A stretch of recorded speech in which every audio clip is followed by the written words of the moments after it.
All right, guys, I'm out here in the paint shop. Let me turn the music down a minute. Hey, Junior, sir, turn that music down, would you? This is how you get something done in paint. You fire the music up and just rock on it. Hey, Junior, say hey. Hey, everybody. Hey, there's Junior. He's learning. He's number 2 in paint. He's over here getting the corners ready to do some painting on this coach. This is Cedric's, number 41. It's 1973. It's been primed, block sanded, and it's ready for color. Right? It's a lot of work to get it to this point. I'll give you one example. This is a 1973 coach. It's number 41 off the line. I mean, this is kind of a cool machine.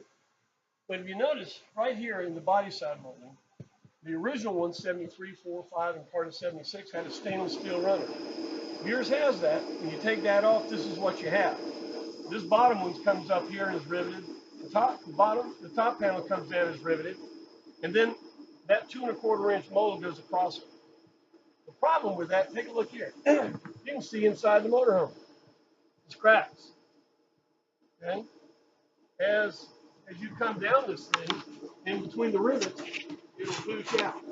Water will go right into, well, this is going to the wheel. Up there, it'll go right into the coach. So they changed it. The later models, they had an H mold here. This top one slid into the H mold and was glued in. The bottom one slid in, it was glued in. And then they had a stick-on body side molding there to kind of, dress it up. That's a much more stable system. Besides, that stainless steel strip that's on here, that's more delicate than the body is trying to protect. If you get a ding on that stainless steel body molding, it's no good. Besides that, it's got all kinds of little chrome dealy bops on it and all this, and the rubber in the middle. None of those parts are available. You can go through all the work to make this thing look beautiful, but if you put the old body side molding on, it's old. You got to think that way. So what we're going to do, we're going to get a 2 inch by 8 inch aluminum flat stock. We're going to put it on here, countersink the screws, seal the bejesus out of that thing with some body seal. Put the body molding on, the aluminum flat stock on here, countersink screws, put that on here, seal the top of it with urethane seam sealer, paint the coach, and then we've adapted it to where it's like a late model, so you have to stick on body side molding. No, it won't be 73 body side molding, but it'll look really good. It'll look as good as the paint. And that's really what you want to do. Being absolutely accurate is not as important as being really nice and clean. Now this one is a little different because being number 41, it's a prototype. And we're trying to do as much as we can to preserve the uniqueness of the coach. At the same time, it's got to look good or waste it. So this body is ready to go. It's had a lot of labor done to it. It's a nice clean bite surface. It's been block sanded. We'll shoot one more layer on this after we bag off everything, and then we'll put the base in the clear. Shooting the coach is actually only 10 hours. The big time is in first the prep work, get it to this point, and then the assembly, because things like this frame are going to be refinished. All the felts go in here, body side molding, all of that takes time too. You notice over the top, we painted it with the rail off. So as you can see, we'll paint the rails separately and then put them on. The roof of this coach has already been painted. So in process, you do all the body work and all the DA and stuff on the roof. You paint it, base, clear, done, bag it off, then you work the sides. Right now we've taken off all the bags, we're getting it all ready, cleaned up, and ready for paint. You'll have 150 hours in paint to do it like this. The labor is a function of what time it takes to do it. You can scuff it and shoot it. You can cave and pave it. And, that Earl Scheib job, look good until you get any wax on it. Hang on one second. This is Bill. Hey, Bill. What's going on? I need to call them. It should be. They're not here yet. No. Listen, let me call you right back. I'm doing a video here about paint. You'll see yourself. I'll call you right back, okay? Cool, man. All right. Bye-bye. Go in there and ask Shirley to call about the doors for Daniels, okay? All right. That's what my day is. One one call after another. 15 minutes of earth-shaking problems and fix it, you know.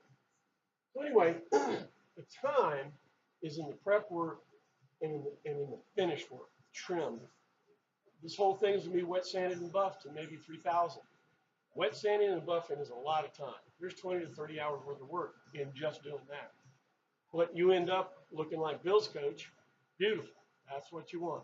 This coach is going to be a real showcase. It's going to end up in the UK. It has one of Manny's 6.5 Humvee turbo diesels in it, quad back system, 1-ton suspension. It's going to have our new windows in the front that open up, you know, all that. This is going to be a really, really nice coach. Hopefully, we'll finish it sometime first or second quarter of next year. There'll be a lot of money in it, but it deserves that kind of work. And this is really what you want to get. All right, you don't have to spend big bucks, but you've got to put it where it needs to be. Just like I doubled the cost of that Mustang paint job by giving the painter $50. He spent more time on it.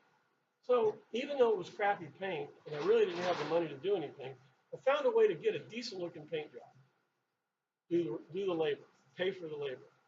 All right? Now, nobody in the world will paint a coach for a car or anything for $50. Not gonna happen. Painters doesn't have it that way, you know. That was a long time ago. That's probably aging me for that. But a good quality painter that knows what he's doing. These things are also unusual. This is aircraft grade aluminum, and this at the bottom is a sheet mold compound plastic. It's not fiberglass. It's Corvette plastic.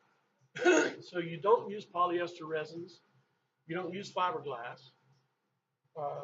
You don't use Bondo. It won't stick. Paint won't stick to aluminum. You have to prep it. You use epoxy sealants. You use epoxy glues, epoxy fillers. Same material you'd use on working on a late model Corvette. That's the same material here.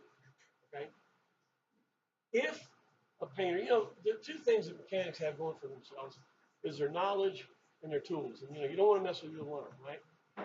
Well, and I appreciate that, and I understand that. But if a painter goes at this motorhome the way he goes at a car, it will not look well, and it will not last. I'll show you what happened over here. Let me show you this thing. This is another coach we're doing. This is Andy's. Andy lives in Switzerland. There you go. Yeah, Andy lives in Switzerland. He bought this thing sight unseen. I don't normally would recommend doing that, but he got a super deal. Here, shoot down the side of this coach. Yeah, he's got the new frameless windows. It's about $3,000 worth of stuff. He's got aluminum wheels. The inside is really, really nice.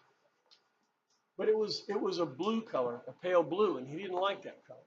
So he did not buy this for the paint, and that's a real good thing because it looked good. I've got pictures. It looked real good. Take a look here. This is kind of like popping insulation bubble. But this paint did not adhere to the primer.